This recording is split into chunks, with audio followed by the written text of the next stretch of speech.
रामचरितमानस में राम राजा हैं, इसलिए सब सनात हैं और गोस्वामी जी की चौपाई वही गा रही है।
होते हैं। कौन कौन?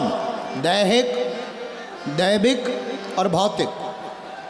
पर जो राम राज्य को अपने हृदय में बैठा लेता है उसे ना देह का ताप सताता, ना देवताओं का ताप सताता, ना भौतिक ताप सताता। अच्छा महाराज, आप खाली प्रवचन कह रहे हो या ऐसा किसी के साथ हुआ है?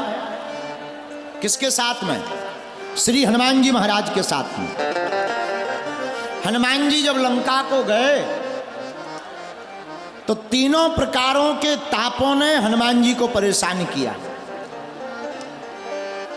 दैहिक ने भी किया, दैविक ने भी किया और भौतिक ताप ने भी परेशान किया। अच्छा, कब परेशान किया? सुनो। हनुमान जी जैसे ही लंका को चले उसी समय 3 बाधाएं आईं। पहली बाधा आई सुरसा। सुरसा नाम अहिन के माता। दूसरी बाधा हनुमान जी को मिली सिंह का और तीसरी बाधा हनुमान जी को मिली लंकनी। इन तीनों को देखा जाए तो सुरसा आकाश तत्व है,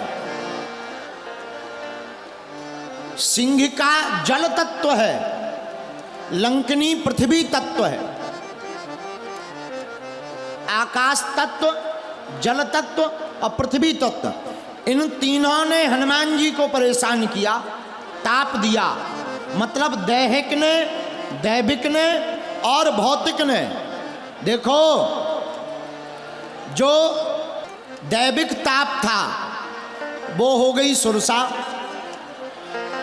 दैविक ताप सुरसा, दैहिक ताप जो था वो है सिंह का और भौतिक ताप थी लंकनी। हनुमान जी को तीनों तापों ने सताया, लेकिन धन्य है वीर बजरंग बली हनुमान जी महाराज। क्या कहना, हनुमान जी महाराज जब लंका गए तो राम राज्य लेकर गए। दैहिक दैविक भौतिक तापा। बोले ये कब नहीं सताएंगे? राम राज नहीं काहुई व्यापा। तो क्या लंका में राम राज था? महाराज राम राज नहीं था, रावण राज था। लेकिन रावण राज में भी हनुमान जी को क्यों नहीं सताए? हनुमान जी ने एक काम किया। क्या? जब राम जी आज्ञा देते हनुमान जी को कि जाओ जानकी जी की खबर लेकर आओ, और श्री हनुमान जी महाराज जब लंका जाने लगते तो एक काम करते। क्या? श्री राम जी के चरण कमल को अपने हृदय में रखते, श्री राम जी का ध्यान रखते और मुख में राम नाम का जप करते। और जैसे ही लंका पहुंचते तो लंका में दैहिक दैविक भौतिक ताप मिलने वाले हैं, लेकिन धन्य हैं वीर बजरंग बली, इन्होंने रावण राज्य में भी राम राज्य जैसी दृष्टि रखी। क्या प्रभस नगर की जय सब काजा,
को प्राप्त भय दैहिक दैविक भौतिक, लंकिनी के रूप में, सुरसा के रूप में और सिंहका के रूप में। पर धन्य है हनुमान जी, रावण राज्य में भी राम राज्य को पाया। बोले क्यों? बोले जो अपने हृदय में राम जी को रख कर जाएगा उसे रावण राज्य भी राम राज्य की तरह सुख देगा। बोलो सीताराम, जोर से बोलो। एक बात और पागलो ध्यान रखना, अगर हम लोगों को भी राम राज्य प्राप्त करना है तो राजाओं पे भरोसा मत करो, ना नेताओं पर। राम राज्य पाना है तो नेताओं से नहीं, अपने हृदय में राम जी के चरित्र को बैठार लो, तुम्हारा हृदय ही राम राज्य से भर जाएगा। बोलो सीताराम, जोर से बोलो। लेकिन राम राज्य कब आएगा? जब हम राम राजा की कथा को सुनेंगे। अच्छा, सुनने वाले तो बहुत हैं, मानने वाले कम हैं।